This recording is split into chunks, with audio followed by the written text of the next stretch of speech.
안녕하세요. 오늘도 사연살롱을 찾아주셔서 감사합니다. 결혼 3개월 차 새댁이에요. 여러분은 혈액형에 대해서 어떻게 생각하세요? 정확히 말하자면 B형에 대해서요. 제가 이렇게 혈액형에 관심을 갖게 된 데는 이유가 있어요. 바로 제 시아버지 때문이죠. 결혼 승낙을 받으러 시댁에 갔을 때 아버님이 대뜸 물으시더라고요. 제 혈액형이 뭐냐고요. 그래서 B형이라고 말씀드렸더니 어쩐지 딱 봐도 기가 세 보이는 게 B형일 줄 알았다. B형들은 하나같이 다혈질에 자기 할 말 다 하는 이기적인 인간들이거든. 나 참. 아니, 그깟 혈액형이 뭐라고 초면에 이러시는 건지 정말 이해가 안 갔어요. 솔직히 사람을 혈액형으로 따지는 건 일본에서 만들어낸 가짜 이론으로 과학적 근거도 없잖아요. 그런데 아직도 혈액형 따져가며 사람을 멋대로 판단하는 사람이 있다니 정말 기가 찰 노릇이었죠. 그런데 그날 아버님의 막말은 그게 다가 아니었어요. 내가 사람을 많이 다뤄봐서 아는데 몸매가 너처럼 생긴 애들은 되게 멍청하더라. 왜 그런 말도 있지 않냐? 가슴 큰 여자는 멍청하다고. 혹시 너 그래서 30이 넘도록 시집도 못 간 거 아니냐? 아니, 이게 말이야 방구야? 하다 위험한 발언까지 해가며 사람을 멍청이로 만들더라니까요. 참을 인색이면 살인도 면한다지만 그날은 그랬다간 제가 미쳐버릴 것 같아서 어려운 자리임에도 불구하고 작정하고 할 말을 다 해버렸어요. 그럼 아버님은 무슨 형이세요? 나야 성실하고 꼼꼼한 A형이지. 에이, A형이 뭐가 성실하고 꼼꼼해요. 쪼잔하고 속 좁고 비겁하지. 앞에선 할 말도 못하고 나중에 뒤통수 치고 복수하는 게 A형이던데요? 아버님도 그런 성격이시구나. 그리고요, 아버님처럼 눈이 300안인 사람들은 성질이 고약하대요. 관상학적으로 그런 눈을 가진 사람은 상대를 깔보고 거만한 데다 변태스럽고 잔인하기까지 하다 그러더라고요. 뭐 아버님이 그렇다는 건 아니니까 너무 마음에 담지 마시고요. 제 말에 아버님은 얼굴이 시뻘겋게 타올랐어요. 되로우주고 말로 받은 셈이니 왜 안 그렇겠어요? 그날 아버님과 저의 대화에 남편과 어머님은 좌불안석이었죠. 남편은 어머님 성격을 그대로 닮아서 남한테 큰 소리치기 싫어하고 속으로 싸매고 가슴앓이 하는 성격이거든요. 그런 모자가 마주 앉아 저와 아버님을 보고 있으려니 얼마나 불편하겠어요. 하지만 지금 아버님을 보면 그때 제가 참지 말고 더 따져도 될 걸 그랬어요. 아무튼 아버님은 당신의 말에 한마디도 안 지고 따박따박 받아치는 제가 괘씸하셨는지 비장의 무기인 돈 얘기를 꺼내 제 귀를 누르려고 하셨어요. 그래, 아버님이 회사원이라고? 상준이한테 들어보니 나랑 연배가 비슷하던데 직급이 부장이라던가? 아니, 그 나이 먹도록 뭐 하느라 아직까지 부장밖에 못 달았다니? 살고 있는 집도 전세라지? 이래서야 혼수나 제대로 해보겠냐? 이건 뭐 30평대 아파트를 해줄래도 혼수로 그 안을 채울 능력도 안 되니 해줘야 하나 말아야 하나. 아버님은 영악하게도 신혼집을 내세워 제 길을 꺾으려고 하셨어요. 그게 아버님이 뜻한 계획이었다면 적어도 반은 성공한 셈이었어요. 집안 대대로 지방 유지로 살아와서 평생을 돈 걱정 한번 안 하고 살아온 아버님과는 달리 저희 집 형편은 당장 월급이 안 나오면 온 식구가 타격을 입는 수준의 집이었거든요. 소문난 땅 부자 아버님과는 솔직히 천지 차이의 빈부차였어요. 그러니 돈 앞에서 제가 할 말이 없죠. 저희 집이 가난한 데는 여러 가지 이유가 있겠지만 17년 전에 돌아가신 엄마의 병원비를 대느라 친할아버지가 남겨주신 밭이며 논까지 모두 판 데다 아빠 월급은 우리 3남매 키우는데 몽땅 들어갔다는 게 가장 큰 이유일 거예요. 40도 안 된 나이에 아내를 앞서 보내고 홀로 자식 셋을 키워야 했으니 아빠가 고생이 많으셨죠. 아빠 혼자벌이로 3남매를 대학까지 보냈는데 돈이 남아 있겠어요? 물론 학자금 대출 원금은 저랑 형제들이 회사 취직하고부터 갚아 나가고는 있지만 그래도 여윳돈은 없었어요. 이따 쳐도 그걸 제가 가져가면 남은 동생들은 어쩌고 아빠 노후는 또 어떡해요. 그래서 제가 모은 돈으로 어떻게든 결혼을 해보려는데 아버님이 딱 그걸 약점 잡고 늘어지신 거죠. 저는 꿀먹은 벙어리처럼 입술을 꽉 깨문 채 아무 말도 못하고 있었어요. 아버님은 그런 절 보시며 회심의 미소를 지으시더라고요. 그때였어요. 남편이 끼어들어 한마디 거들었어요. 아파트 필요 없습니다. 저희는 저희 힘으로 시작하고 싶어요. 제가 모아둔 돈이랑 전세대출 받으면 20평대 빌라 정도는 구할 수 있어요. 거기서부터 살림 늘려나가려고요. 남편은 저를 보며 싱긋 웃어주었어요. 그런데 저는 솔직한 심정으로 허걱했답니다. 속물 같아 보이겠지만 내심 아니 아파트를 해주신다는데 그걸 왜 마다해. 우리 힘으로 어느 세월에 서울에서 아파트를 장만하냐고. 이런 생각을 했거든요. 하지만 한편으로는 이런 생각을 하는 내가 아버님이랑 뭐가 다른가 싶어 창피하기도 했어요. 그래서 남편 말을 거들었죠. 그래요 아버님.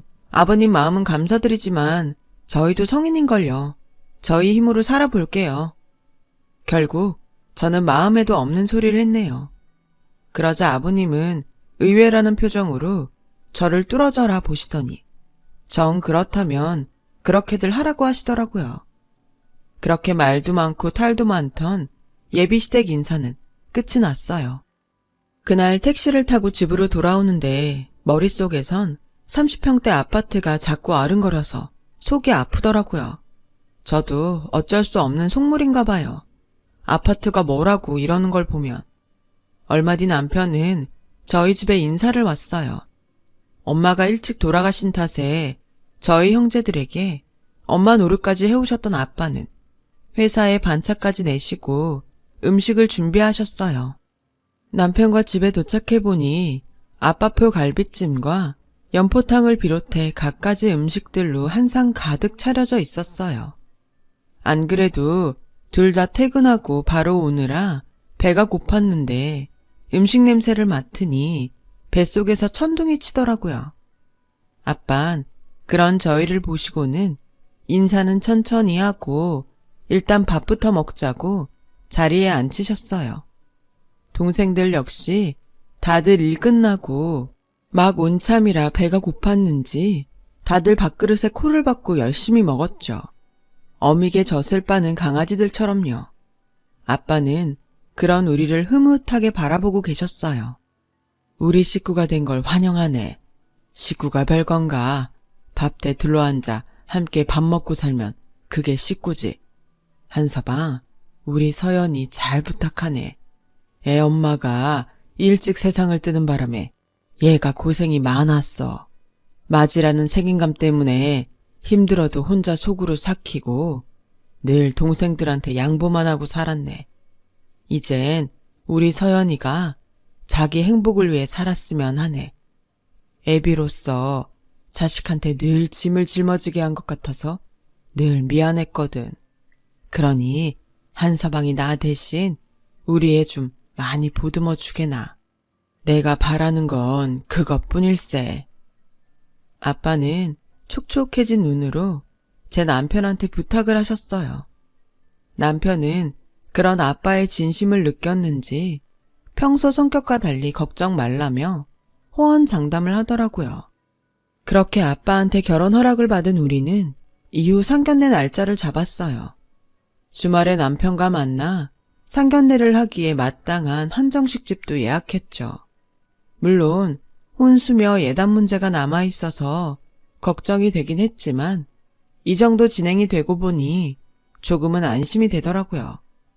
얼마 뒤 드디어 상견례 날이 되었어요.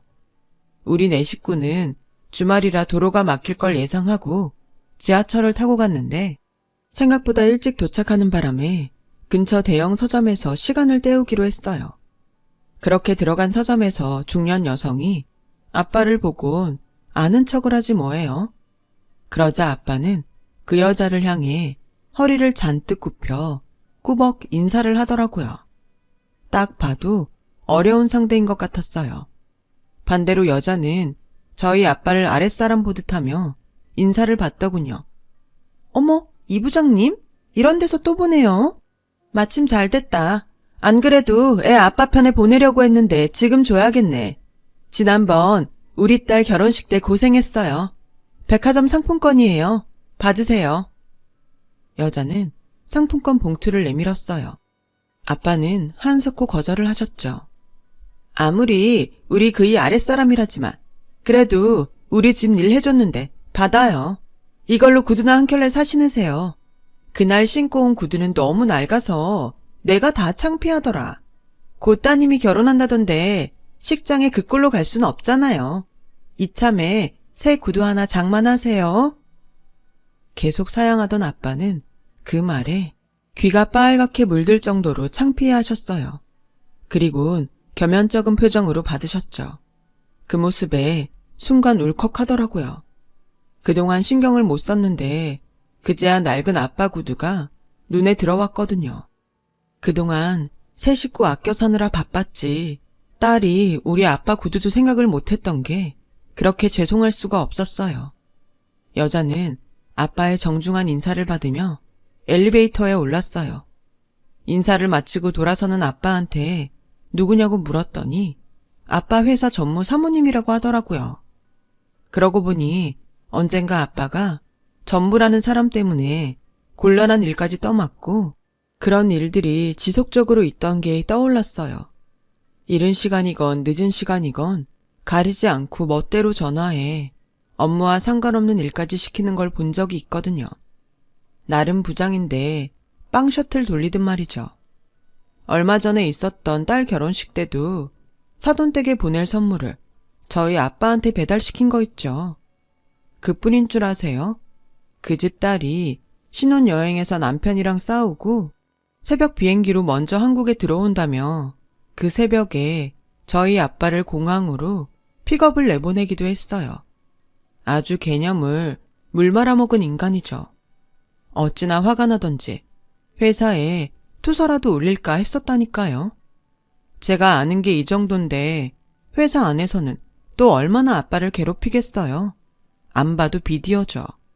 게다가 사모님이란 여자 행동을 보니 마음이 더 아팠어요. 직장 상사의 갑질도 모자라 그 안사랑 갑질까지 받고 살고 있구나 생각하니 아빠가 너무 가엾게 느껴졌거든요. 자식들만 아니면 그딴 회사 당장 때려치고 나와도 되는데 그러지 못하고 그 수모를 참아야 하니 말이에요. 아빠는 자식들 앞에서 들키고 싶지 않은 모습을 들킨 사람처럼 저희와 눈도 마주치지 못하시곤 서둘러 서점 밖으로 나가셨어요. 그 모습에 목이 메이더라고요. 그래서 더 이상 아무것도 묻지 않고 동생들과 서둘러 서점을 나왔어요. 한식당에 도착해보니 남편과 시부모님이 벌써 와 계시더라고요. 그런데 그 순간 아빠와 시아버지가 서로를 보곤 화들짝 놀라지 않겠어요? 이 부장, 자네가 여긴 웬일인가? 설마 얘가 자네 딸인가? 아버님은 똥 씹은 표정을 하곤 저희 아빠한테 다그치듯 물었어요. 아빠 역시 표정이 잔뜩 굳은 채로 저와 남편을 번갈아 볼 뿐이었죠. 그리곤 침묵이 흘렀어요. 그땐 그저 아는 사람을 사돈으로 만나서 그런 건가 했는데 잠시 뒤 아빠의 말을 들어보니 아버님이 아빠의 직속 상사더라고요. 아빠는 아버님 옆에 서 있는 어머님을 의아한 눈으로 바라보시며 어리둥절한 표정이었어요. 그러자 아버님은 뭔가 이상한 조짐을 느꼈는지 황급히 아빠를 데리고 밖으로 나가셨어요. 룸 안에 남은 모든 사람들이 이 상황이 어떻게 된 건지 몰라 어안이 벙벙한 표정으로 멀뚱히 서 있을 뿐이었죠. 한 10여 분쯤 흘렀을까요? 아빠와 아버님이 룸으로 들어오셨어요. 밖에서 무슨 얘기가 오갔는지 몰라도 아빠 표정은 더 어두워졌더라고요. 반면 아버님은 아무 일 없다는 듯 평소처럼 거만하게 행동하셨고요. 부하 직원을 사돈으로 맡게 될 줄 누가 알았겠나. 세상 참.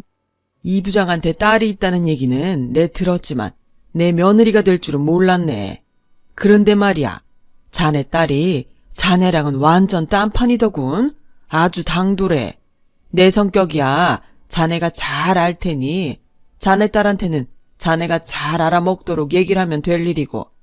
그나저나 우리가 사돈 맺는 게 회사에 알려지면 자네나 나나 곤란하지 않겠나? 그렇다고 지들이 좋다는데 무작정 반대를 할 수만은 없고. 그래서 말인데 결혼식은 조촐하게 가족끼리 모여서 하는 걸로 하세. 요즘 젊은 애들 사이에선 스몰 웨딩이 유행이라고 하지 않나. 아버님은 마치 직장에서 회의하듯 자신 뜻대로 모든 걸 결정하려 했어요. 그 모습이 꽤 거슬렸지만 누구도 아버님 말씀에 토를 달지 않았어요. 저희 아빠도 마찬가지였죠. 그날 상견례는 아버님 혼자 북치고 장구치는 걸로 끝이 났어요. 그런데 집에 돌아오자마자 아빠가 절 따로 부르시더니 그러시는 거예요. 서연아, 이 결혼 꼭 해야겠니? 아빠는 아무래도 내키지가 않는구나. 직장 상사를 사돈으로 맡는다는 게 좀 불편해서 말이야. 아빠는 말끝을 흐리셨어요. 아빠, 그게 무슨 상관이야. 물론 불편하긴 하겠지만 그래도 그런 이유로 결혼을 관두라는 건 나한테 너무 가혹하지 않아? 아빠도 한 서방 마음에 든다고 했잖아. 아빠, 부탁할게. 나 이 결혼 하고 싶어. 제 말에 아빠는 더 이상 아무 말씀도 하지 않으셨어요. 제가 아빠라도 이런 상황이라면 많이 불편할 거예요. 부부끼리 한 회사에 다니는 것도 불편할 판에 하물며 세상에서 가장 어려운 사돈이 직장 상사라니. 아빠한테는 정말 죄송하더라고요. 그런데 그날 이후 불편해진 건 아빠뿐만이 아니었어요. 저 역시도 마찬가지였거든요. 아버님이 저 역시 자기 부하 직원처럼 부리기 시작했거든요. 낮이고 밤이고 시도 때도 없이 연락해 자잘한 심부름을 시키기 일쑤였고, 심지어 쉬는 날에 불러내서 수행비서 노릇까지 시키곤 했어요. 모녀가 쌍으로 시아버지한테 노예로 잡힌 기분이었죠. 하지만 전처럼 마냥 성질대로 굴 수도 없었어요. 모르면 모를까 아빠 직장 상사인데 제가 어떻게 함부로 하겠어요. 저도 직장 생활을 오래 해서 아버님 같은 유형의 상사가 얼마나 치졸하고 찌질한 인간인지 잘 알거든요. 그러니 이 악물고 참을 수밖에요. 그렇게 시간은 흘러 예식장도 예약을 했고 스드메의 어지간한 혼수도 다 준비가 된 상태였어요. 마침 청첩장이 나왔대서 남편과 함께 받아오는 길이었어요. 그런데 아버님한테 전화가 왔더라고요. 네? 어머님한테 거짓말을 하라고요? 별로 어려운 것도 아닌데 뭘 그래. 네 시애미가 오늘 좀 전화를 할 거다. 그러면 딴 말 할 거 없고 어제 네가 나랑 백화점에 간 걸로 해라. 내가 선물로 명품백 하나 사줬다고 그렇게 얘기 좀 해. 알았니? 혹여라도 딴소리 했다간 니들 결혼 순순히 못할 줄 알아. 내 말 알아들었냐? 아버님, 설마 바람 피시는 거예요? 지금 저보고 아버님 바람 피는데 일조하란 말씀이신 거예요? 그런 거라면 저는 못해요. 못해? 오냐? 그럼 네 마음대로 해라. 대신 이거만 알아둬라. 네 아빠 나이면 희망퇴직 1순위인 건 너도 잘 알게다. 네가 이렇게 나오면 나도 네 아빠 자리 지켜줄 이유가 없어. 그렇게 알고 알아서 처신하도록 해. 아버님은 당신이 할 말만 하시곤 전화를 끊어버리셨어요. 상황을 보아하니 전날 내연녀한테 백화점에서 명품백을 사준 걸 어머님 지인한테 걸린 모양이었어요. 그걸 무마하려 절 이용하려는 거였죠. 생각할수록 괘씸했어요. 하다 이젠 불륜까지 저지르고도 뻔뻔하게 며느리까지 이용해 자기 잘못을 덮으려 하는 거니까요. 게다가 거기에 저희 아빠까지 볼모로 잡다니 너무 치졸하지 않나요? 그래서 안 되겠다고 말씀드리려고 청첩장을 들고 남편과 함께 아버님 회사로 찾아갔어요. 남편이 있는 자리에서 따끔하게 말씀드리고 여자 문제를 정리하시라 말씀드리려고요. 그런데 생각지도 못한 순간에 엄청난 반전이 일어났지 뭐예요? 로비에서 아버님 성함을 말하고 들어가려는데 직원이 그러는 거예요. 전무님은 현재 외출 중이십니다. 네? 전무요? 순간 머리가 핑그르 도는 것 같았어요. 전무라면 내가 아는 그 전무? 아빠한테 온갖 허드렛 일을 시키고 딸내미 결혼할 때도 그렇게 부려먹던 그 전무? 순간 머릿속이 복잡해지더라고요. 아빠 말로는 일전에 서점에서 만난 그 중년 여자가 전무 사모라고 했는데 그럼 아버님이 두 집 살림을 한다는 거잖아요. 게다가 뻔뻔하게 내연녀 딸 결혼하는데 회사 직원들을 불러 결혼식을 치르다니 어이가 없었죠. 그래놓곤 정작 자기 아들 결혼하는 데 스몰 웨딩을 하라고요? 자기 불륜을 들키기 싫어서? 완전 쓰레기 같은 인간이더라고요. 그제야 왜 아빠가 그렇게 결혼을 반대했는지 이유를 알 것 같더라고요. 아빤 일찌감치 그 사실을 알았던 거예요. 그래서 그런 집에 제가 시집가지 않기를 바랬던 거고요. 그것도 모르고 지금까지 내가 아버님 하며 따까리 노릇을 했다니 화딱지가 나서 미치겠더라고요. 이래서 사람 인상은 거짓말 안 한다고 하나 봐요. 딱 관상대로였던 거죠. 남편도 눈치를 챘는지 당황하더라고요. 일단 로비에 청첩장을 남기곤 아버님이 오시면 전해달라고 하곤 남편과 돌아 나왔어요. 그날 밤 저는 아빠한테 따져 물었어요. 아빠, 진작부터 알고 있었지? 아버님 바람피는 거 왜 말 안 했어? 그랬으면 이렇게 바보같이 당하지만은 않았을 거 아냐. 저는 당장이라도 그 집에 전화해 아버님의 불륜을 알리겠다고 했어요. 사실 남편도 그 자리에서 많이 곤혹스러운 눈치였고 그래서 둘이 고민도 많이 했었거든요.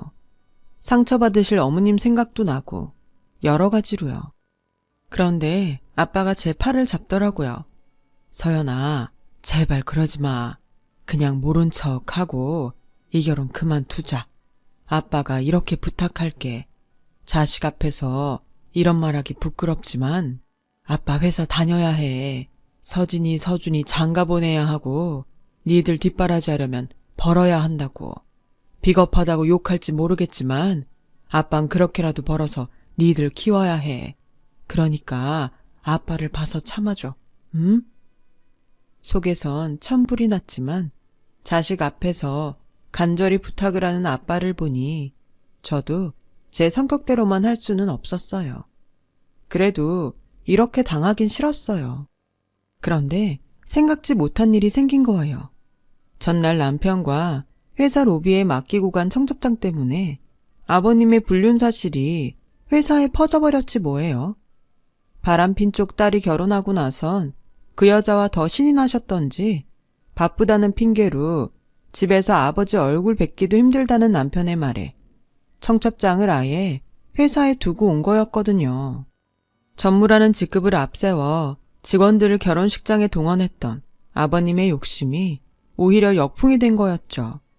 불과 한 달 전에 전무의 무남 동료가 시집간다는 소식에 얼굴 도장 찍으러 식장으로 몰려갔던 직원들이 한 달 뒤 전무 아들 청첩장을 보게 됐으니 말이에요. 거기다 전무 부인 이름도 다르게 찍혀 있으니 완전 빼박이었죠. 아버님은 이미 며느리감이 저였던 아니었던 진짜 아들 결혼식은 가족 예식으로 진행할 계획을 세워놓고 있었던 거예요. 뭐 이런 사람이 다 있을까요? 불행은 연이어 찾아온다고 평생 남편 회사에는 발걸음도 안 하던 어머님이 회사에 들렀다가 이 소문을 들으셨지 뭐예요. 물론 거기엔 제가 약간의 바람을 넣긴 했지만요. 어머님을 모시고 아버님한테 점심 얻어먹으러 가자고 했거든요. 평소 조용하고 순정적이시던 어머님은 남편의 외도 사실을 아시곤 호랑이처럼 변해버리셨어요. 야, 이 미친 영감탱이야. 네가 그러고도 인간이냐? 무남 동료 결혼식? 그년이 무남 동료면 네 아들은 뭐냐? 귀신이냐 유령이냐? 툭하면 B형 여자가 어쩌고 저쩌고 떠들더니 오늘 B형인 네 마누라한테 한번 제대로 맞아봐라. 어머님은 손톱을 세워 아버님 얼굴과 몸 곳곳에 바둑판 문양을 새기셨어요. 아버님의 사무실 곳곳은 뭉텅이로 뽑힌 아버님 머리카락이 먼지처럼 둥둥 떠다녔어요. 아버님은 당신이 그토록 싫어하던 B형 여자인 조강지처한테 된통 뜯긴 채 무릎까지 꿇고 싹싹 빌었어요. 여보, 오해야 오해. 사실 그 애는 죽은 내 친구 녀석 딸인데 사정이 하도 딱해서 내가 대신 혼주 노릇을 해줬던 것 뿐이야. 정말이야. 내 말 좀 믿어달라고. 그 와중에도 아버님은 거짓말로 어머님을 속이려 들었고, 이에 더 화가 난 어머님은 아버님 책상에 놓인 명패를 들어 아버님께 던져버렸어요. 미처 피하지 못한 아버님은 명패에 맞고는 쌍코피를 흘리셨죠. 이 썩을 인간아, 어디서 가증스런 혓바닥을 놀려? 아무리 급하다지만 죽은 친구까지 가져다 네 불륜을 덮으려드냐? 귀신은 뭐 하나 몰라? 저 진상 안 잡아가고. 너 그거 아냐? B형이 제일 싫어하는 게 거짓말이다. 내가 이날 이때까지 너랑 살면서 네 그 새치어에서 나오는 거짓말에 얼마나 진저리를 쳤는 줄 아냐? 근데 이 와중에도 거짓말이냐? 너 같은 건 그냥 돼지는 게 세상을 구하는 일이야, 이 썩을 놈아. 그 자리에 동석했던 저는 순하디 순했던 한 여자의 화끈한 성격을 제대로 목격했네요.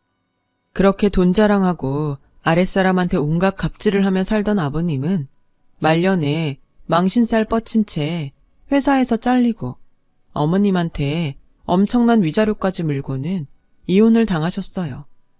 거기다 애지중지하던 내연녀한테도 배신을 당하고 말았죠. 알고 보니 그 딸이 아버님 딸이 아니었더라고요.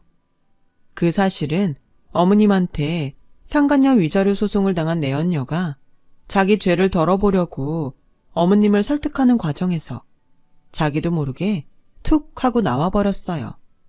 덕분에 아버님은 돈도 잃고 사랑도 잃고 자식까지 잃은 채 시골 본가에서 독거노인으로 살게 되셨죠. 이게 다 자업자득 아니겠습니까? 태풍처럼 한 집안을 쑥대밭을 만든 사건이 끝나고 저희 부부는 드디어 결혼식을 올렸어요. 비록 30평대 아파트는 아니지만 신뢰와 사랑으로 가득한 22평 연립주택에 둥지를 틀었답니다. 이 둥지에서 시작해 언젠가 인서울 30평대 아파트를 쟁취해 보려고요. 저희 힘으로 말이죠. 아버님의 일을 겪고 나니 아빠가 주는 사랑과 관심이 더 고마워지더라고요. 세상 모든 아빠들이 우리 아빠 같지 않다는 걸 실제로 보고 나니 진득하게 자식을 위해 열심히 살아오신 아빠가 더 존경스러워집니다. 저도 제 자식에게 그렇게 일관된 사랑을 주려고 노력해야죠. 지금까지 제 사연을 들어주셔서 감사드려요. 소중한 가족들과 오늘은 더 행복한 시간 보내시길 바랍니다. 여러분, 사연 댓글에 응원과 현명한 조언 부탁드려요. 좋아요와 구독은 저에게 큰 힘이 됩니다. 오늘도 좋은 일 가득하세요.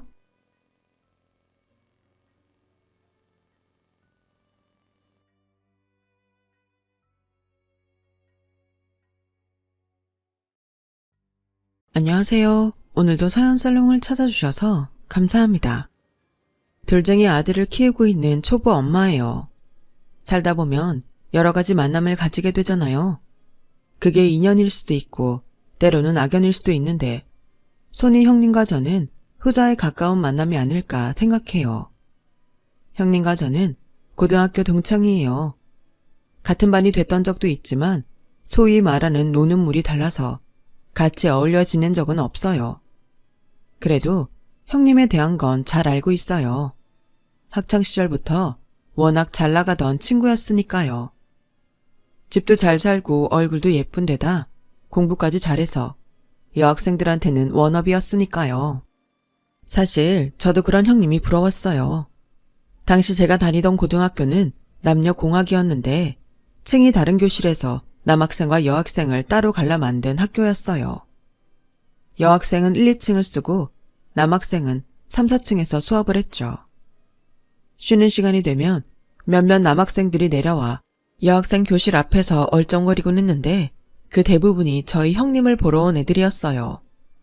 어떻게든 말 한마디 붙여보려고 저희 반 교실 창에 얼굴을 들이대고 있었죠. 그 모습에 저희 반 친구들은 다들 들떠 있었지만 형님은 눈썹 하나 까딱하지 않았어요. 마치 저런 것들은 내 상대가 아니야. 이런 느낌으로요. 그렇게 도도하고 자신감이 넘치던 형님은 한 학년 선배랑 사귀게 되었어요. 학생회장을 맡고 있던 그 선배는 형님 못지않게 외모도 성적도 좋은 학생이었죠. 집안도 꽤 좋다고 들었어요. 부모님이 대기업 간부라고 했던 것 같네요. 교정을 걷다 보면 종종 선배와 형님이 어울리는 모습을 볼 수 있었어요. 학생 신분이라서 진한 스킨십은 없었지만 손을 잡거나 머리카락을 쓸어주는 모습만으로도 학생들의 마음을 두근거리게 만들었죠. 저도 그중 하나였고요. 실은 선배가 제 짝사랑 대상이었거든요. 선망의 대상이던 형님과 짝사랑 대상인 선배의 달달한 연애를 지켜보면서 울기도 많이 울었어요. 그렇다고 형님한테서 선배를 뺏을 자신은 없었어요. 저는 인물도 성적도 심지어 집안 형편도 형님한테 비할 바가 아니었으니까요. 그래서 일찌감치 포기하고 있었는데 생각지도 못한 사건이 벌어진 거예요. 그날은 음악실에서 수업이 있었는데 반장인 형님이 악기 정리를 도와달라고 해서 둘이 음악실에 남아 있었어요. 정리가 얼추 끝나서 교실로 돌아가려는데 형님이 제 팔을 잡더라고요. 그리곤 정말 사악한 미소를 지으며 말했어요. 너 지훈 선배한테 편지까지 보냈더라? 얌전한 고양이가 부뚜막에 먼저 오른다더니 딱 널 두고 하는 말이네. 그깟 편지로 선배를 뺏을 수 있을 줄 알았니? 이거 아주 웃기는 애네. 상희야, 그런 거 아니야. 편지 보낸 건 너랑 선배가 사귀기 전이야. 그 후로는 그런 적 없어. 정말이야.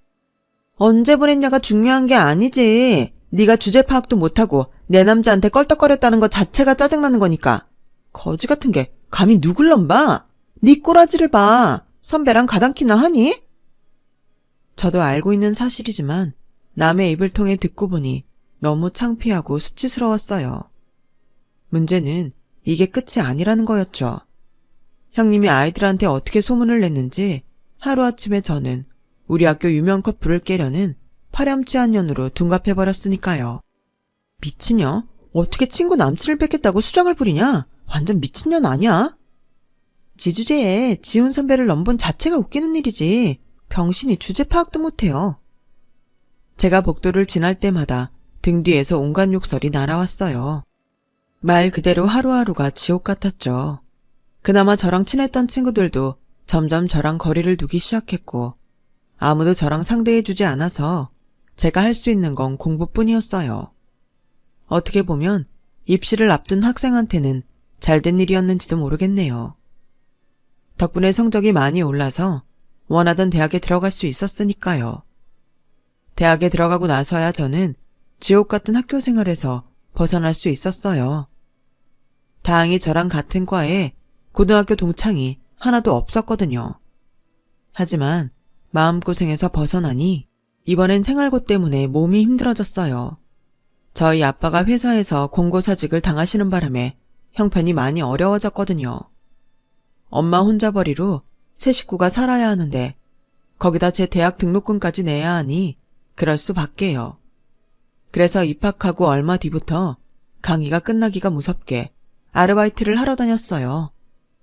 평일 알바와 주말 알바를 모두 하면 제 용돈을 감당하고 등록금 일부는 감당할 수 있었거든요. 평일 저녁에는 고깃집에서 일했고 주말엔 파스타집에서 서밋을 했어요. 파스타집은 젊은 사람들이 주로 오는 맛집이었는데 그래서 서빙을 하는 직원과 아르바이트생 모두 젊은 친구들이었어요. 대학생들도 있고 휴학 중인 학생들도 있었죠. 그때 그곳에서 지금의 남편을 만났어요. 당시 남편은 주방 보조로 있었는데 일을 시작한 지 1년 정도 된 상황이었죠. 나중에 알았는데 오너 셰프가 아주버님 친구였더라고요. 집안에 문제아였던 남편을 두고만 볼 수 없었던 아주버님은 남편이 군제대를 하자마자 친구 밑에 주방 보조로 넣어주었대요. 일주일도 못 버티고 도망칠 줄 알았던 남편은 그곳에서 1년 가까이 성실하게 일을 해나갔고 셰프가 되겠다는 꿈을 키우게 된 거예요. 그런 남편을 위해 셰프는 퇴근 후 주방 사용을 허락해 주었고 밤늦도록 남편은 요리 연습을 할 수 있었어요. 덕분에 저는 남편과 비밀 연애를 하는 동안 갖가지 음식들을 먹어볼 수 있었어요. 학교 생활과 아르바이트로 눈코 뜰 새 없이 바빴는데 그런 와중에도 연애를 했다니 지금 생각해도 신기하기만 해요. 연애를 한 지 반년쯤 됐을 무렵 남편은 유학을 떠났어요. 정식으로 요리 공부를 하고 싶어 했거든요. 솔직히 그때 우리 연애는 끝났구나 생각했어요. 죽고 못 사는 사이도 아니고 고작 반년 정도 연애를 했을 뿐인데 눈에서 멀어지면 마음에서도 멀어지는 게 당연한 거 아니겠어요? 하지만 제 예상은 빗나갔어요. 남편이 유학 중에도 스카이프로 매일 밤 전화를 걸어오는 통에 장거리 연애를 이어갈 수 있었거든요. 고등학교 시절부터 혼자 지내는 건 익숙했던 터라 얼굴 못 보는 것쯤은 참을 수 있었어요. 오히려 속 얘기를 나눌 수 있는 사람이 생긴 것 같아서 마음이 든든해지더군요. 정작 직접 만나서 연애를 할 때보다 멀리서 전화로 하는 연애로 감정이 더 가까워진 것 같았어요.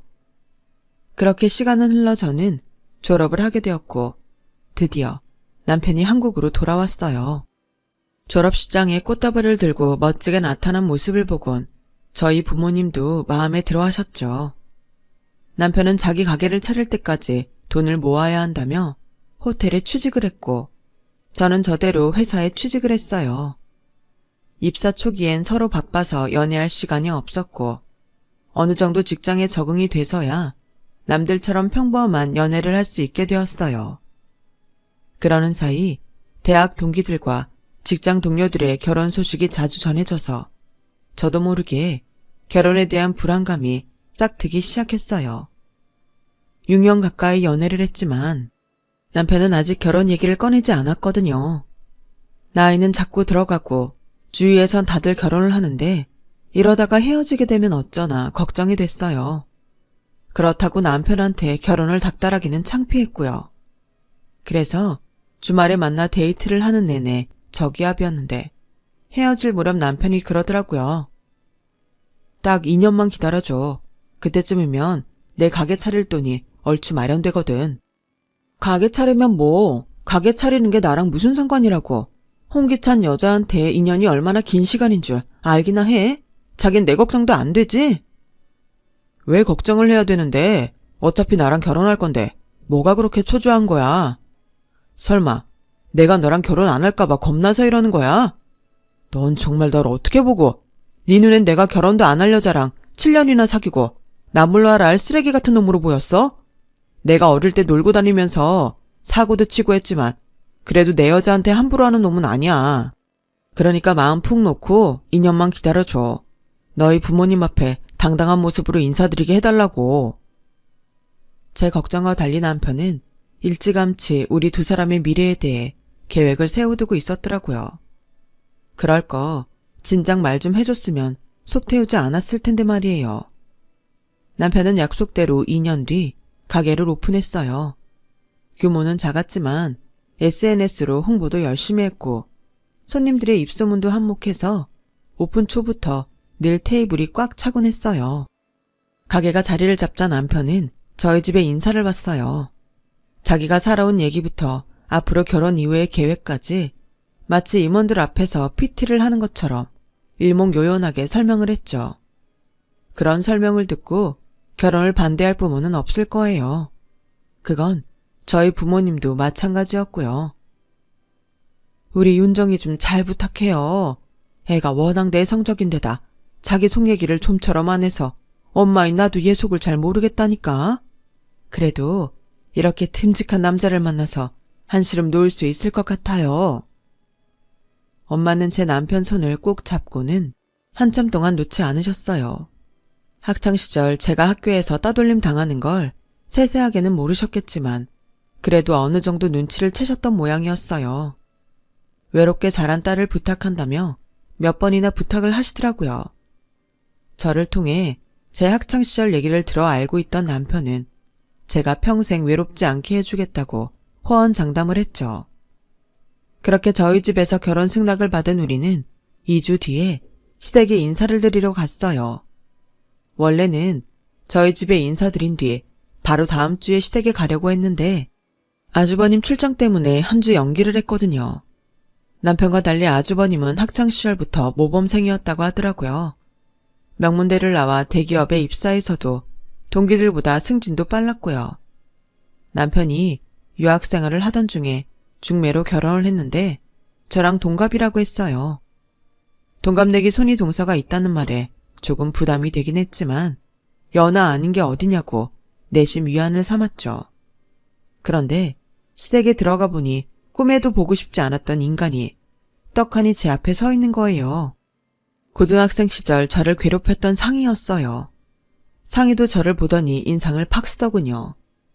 원수는 외나무다리에서 만난다더니 시댁에서 형님 동서지간으로 만나다니 이게 무슨 인생의 장난인가 싶었죠.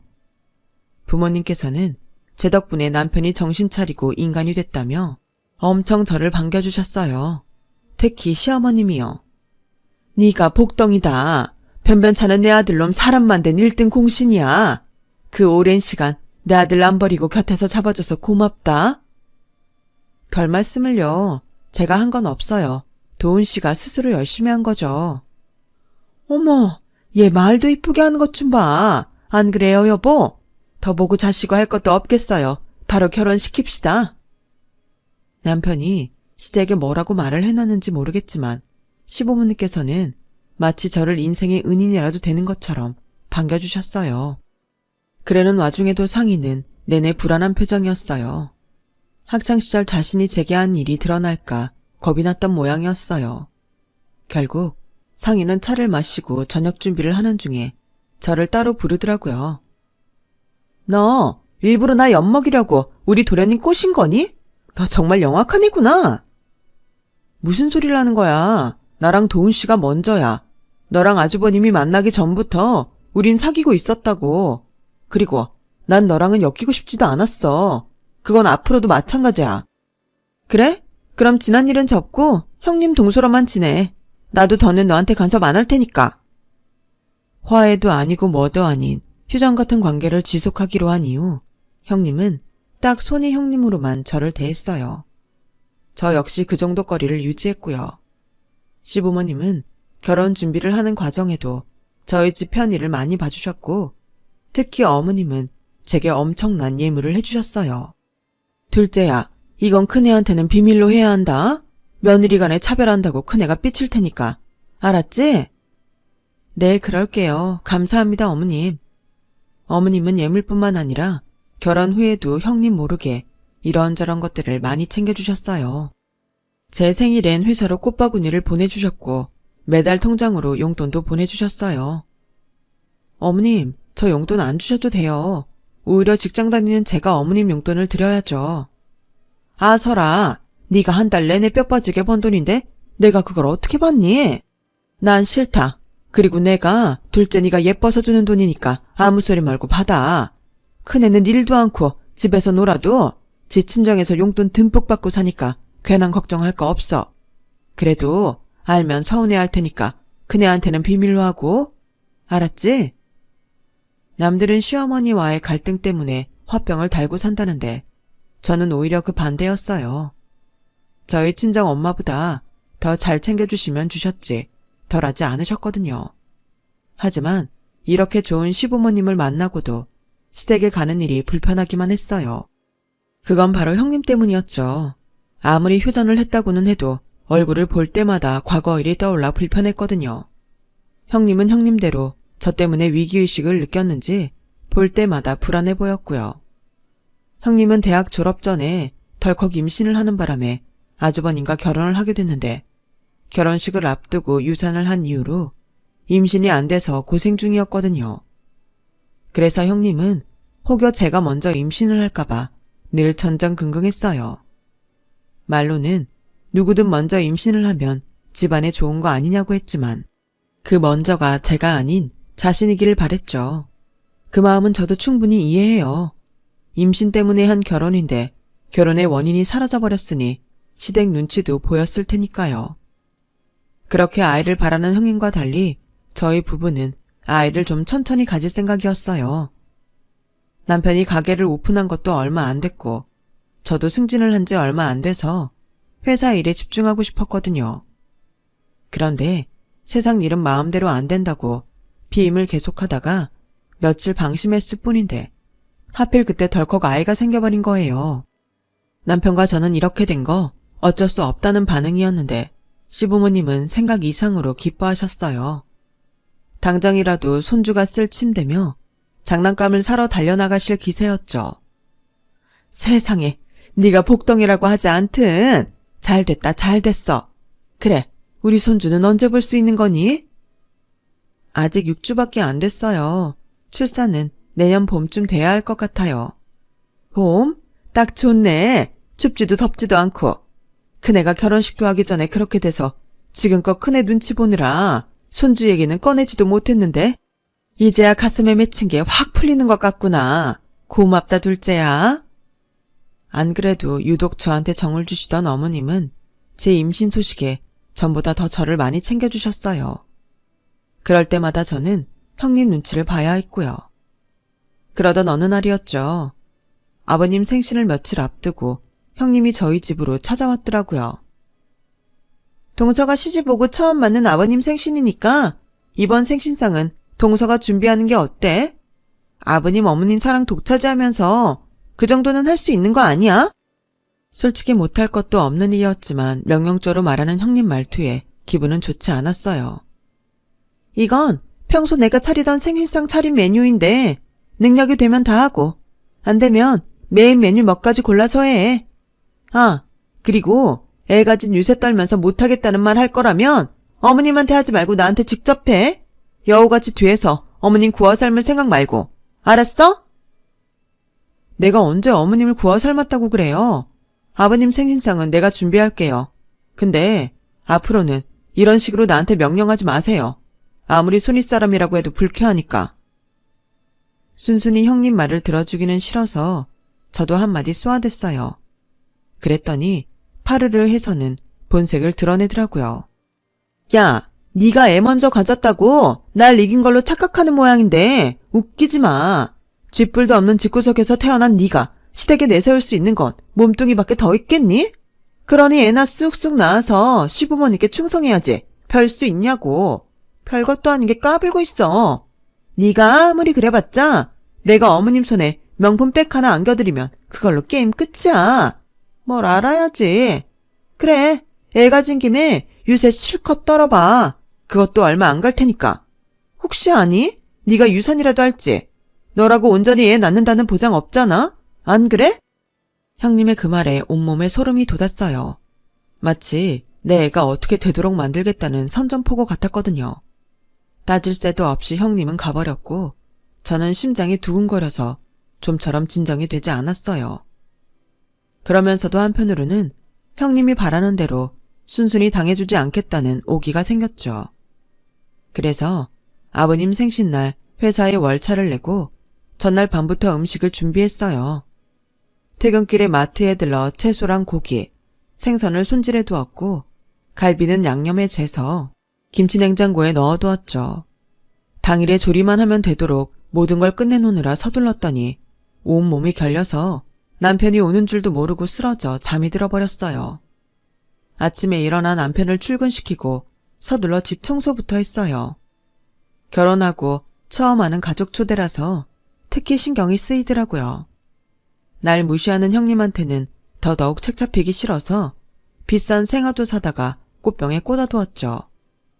집 청소를 마치고는 본격적으로 음식 준비를 했어요.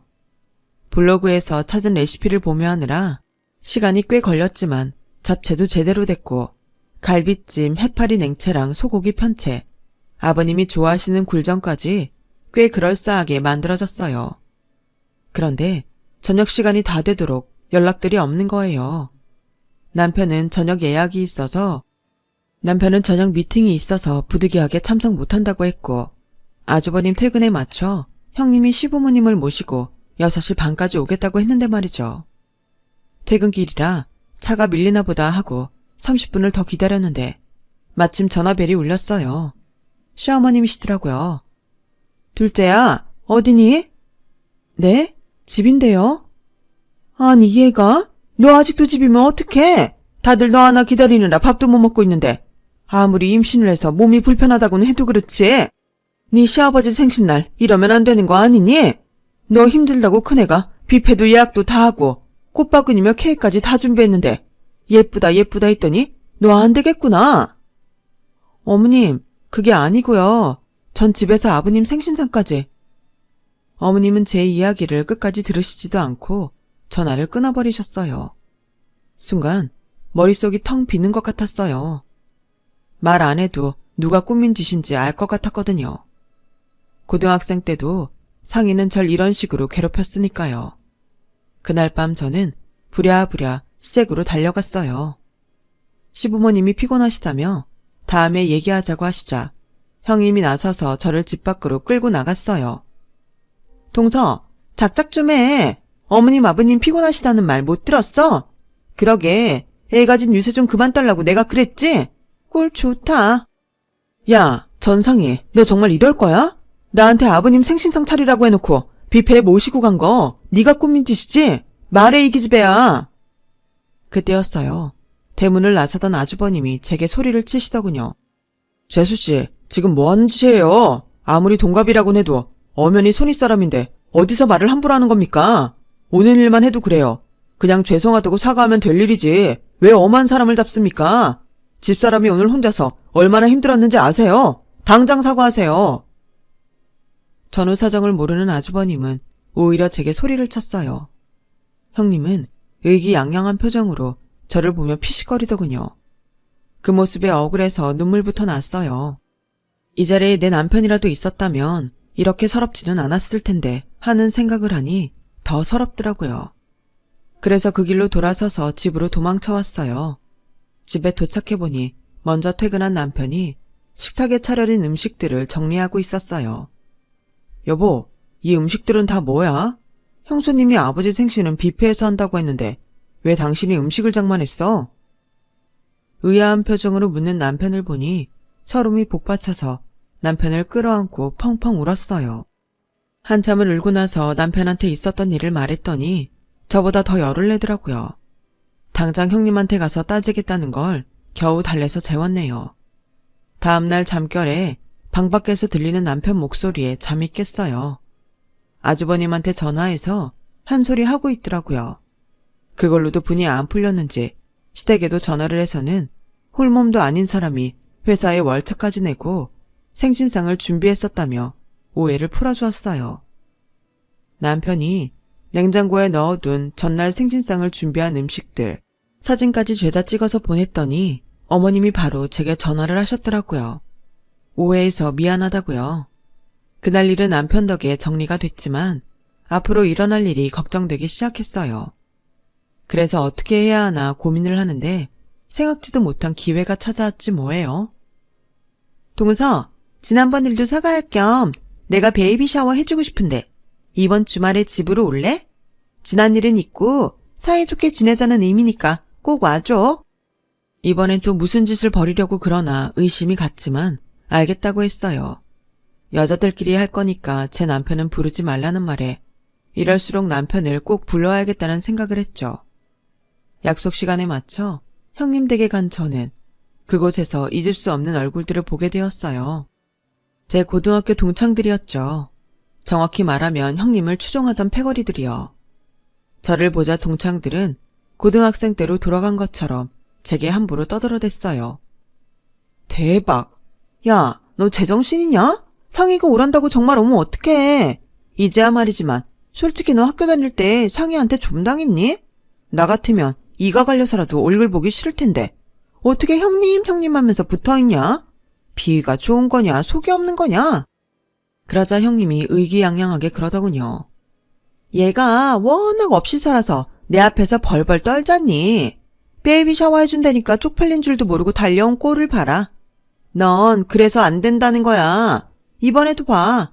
내가 돈 좀 처발라서 똥구멍 살살 긁어주니까 아버님 어머님도 다 내 편 들어주시잖아. 말로는 우리 둘째 며느리가 복덩이라고 하시지만 정작 너한테 필요한 순간엔 확 돌아설 인간들이라고. 그러니까 엉뚱한 데 충성하지 말고 내 밑에서 개처럼 기란 말이야. 그럼 내가 가끔 콩고물 좀 떨어뜨려 줄게. 아주 신이 나서 깔깔대는 형님을 보니 잠시 뒤에 일어날 일이 더 기대가 됐어요. 전성희, 너 이러고 사는 거 아주버님도 아시니? 네가 이렇게 인간 말종이라는 걸 알고도 우리 시부모님이 널 맏며느리로 인정해 주실까? 난 그게 참 궁금하다. 그래, 니네 집 돈 많지. 그걸로 더러운 네 인성도 잘 가리고 살았고. 근데 상희야, 인생이 언제까지 돈으로 해결될지는 않아. 특히 너처럼 친정 돈만 믿고 능력도 없이 빤빤히 놀고 먹는 인생한테는 절대로 호락호락하지 않은 게 인생이라고. 네가 그렇게 가난하다고 무시했던 난 그래도 내 힘으로 대학도 나왔고 번듯한 회사에 취직해서 팀장까지 맡고 있어. 그뿐이니? 성실한 남편 만나서 우리 손으로 가정도 꾸렸고 아이까지 가졌어. 그런데 그동안 내가 이 모든 걸 이룰 동안 넌 뭐 했니? 여전히 17살 때 못된 벌은 못 버리고 지금까지 나이값 못하고 사는 거 외에 네가 한 게 뭐 있냐고. 네 밑에서 개처럼 기라고? 그건 안 되겠는데? 네가 사는 꼴이 완전히 밑바닥인데 너보다 한참 위에 서 있는 내가 어느 세월에 그 아래까지 내려가겠니? 그러니까 꿈도 꾸지 마. 난 너처럼 더러운 시궁창에 발 디딜 만큼 형편없는 인간이 아니니까. 아, 그리고 너 대신 내가 초대한 사람이 있는데 한번 만나봐. 저는 손에 쥐고 있던 휴대폰에 대고 말했어요. 여보, 지금까지 대화 내용 잘 들었지? 아주버님이랑 어머님 모시고 올라와. 잠시 뒤 아주버님과 어머님 그리고 제 남편이 집 안으로 들어서자 형님은 소스라치게 놀라며 바닥에 주저앉았어요. 부잣집에서 귀하게 자란 착한 딸이자 조신한 아내로 코스프레를 해오던 자신의 실체가 순식간에 발각되었으니 정신을 차릴 수 없었겠죠. 형님은 저를 괴롭히려고 꾸민 자기 꾀에 자기가 넘어가 버렸고 그 결과 이혼녀가 되고 말았어요. 제 앞에서 늘 승자처럼 군림하던 형님은 제게 KO패를 당하곤 제 인생에서 영영 사라져버린 거죠. 그리고 저는 곧 태어날 아이를 기다리며 태교에 한창이랍니다. 똑똑하지 않아도 좋고 남들보다 잘나지 않아도 좋아요. 그저 몸 건강히 태어나 바르게 자라주기를 바랄 뿐이랍니다. 제 사연을 들어주셔서 감사합니다. 항상 건강하시고 주변에 마음 따뜻한 분들과 행복하시길 바랍니다. 여러분, 사연 댓글에 응원과 현명한 조언 부탁드려요. 좋아요와 구독은 저에게 큰 힘이 됩니다. 오늘도 좋은 일 가득하세요.